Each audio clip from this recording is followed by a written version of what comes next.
আসসালামু আলাইকুম ওরহমতুল্লাহ হামিদ ওয়া মুসাল্লি ওয়া মুসাল্লামা ওয়া বা'দ। সুপ্রিয় দর্শক, আপনাদের সকলকে আন্তরিক অভিনন্দন, মোবারকবাদ আমাদের পিওর দাওয়া অফিসিয়াল ইউটিউব চ্যানেলের পক্ষ থেকে।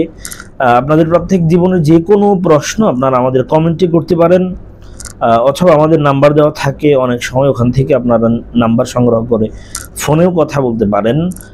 আপনাদের যে কোনো প্রশ্ন আপনারা কমেন্টে করে রাখতে পারেন, ইনশাআল্লাহ আমরা যথাসময়ে জবাব দেওয়ার চেষ্টা করব। দিনী ভাই এবং বোনেরা, একটা গুরুত্বপূর্ণ বিষয় আসছে, সেটা হচ্ছে ইসমে আজম বলতে কি বোঝায়। ইসমে আজমের ব্যাপারে কিছু তথ্য দিলে উপকৃত হতাম। গুরুত্বপূর্ণ এবং জীবন ঘনিষ্ঠ একটা আমল উপযোগী একটা প্রশ্ন। ইসমে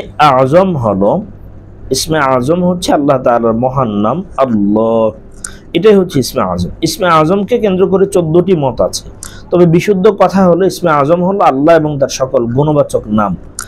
আর এগুলোর মধ্যে যে নামগুলোতে তাওহীদের ঘোষণা আছে সেগুলো অধিক গুরুত্বপূর্ণ, যেমন আল হাইয়ুল কাইয়ুম, দুল জালালি ওয়াল ইকরাম, আল আহাদ, আস-সামাদ ইত্যাদি। যেমন হাদিসে আসছে, জৈনিক ব্যক্তি সালাত শেষে নিম্নোক্ত দোয়া পাঠ করে, আল্লাহুম্মা ইন্নী আসআলুকা বিআন্নাকা আনতাল্লাহুল আহাদুস সামাদুল্লাযী লাম ইয়ালিদ ওয়া লাম ইউলাদ ওয়া লাম ইয়াকুল লাহু কুফুয়ান আহাদ। এটা কিন্তু গুরুত্বপূর্ণ আমল এবং এটা বলার অনেক বেশি ফজিলত আছে। তার মানে ইসমে আজম আল্লাহ তাআলার গুণবাচক নাম, বিশেষ করে আল্লাহ যেখানে তাওহীদের স্বীকৃতি আছে, এটা হচ্ছে মূলত ইসমে আজম। ইসমে আজমের অনেক ফজিলত আছে অনেক হাদিসে।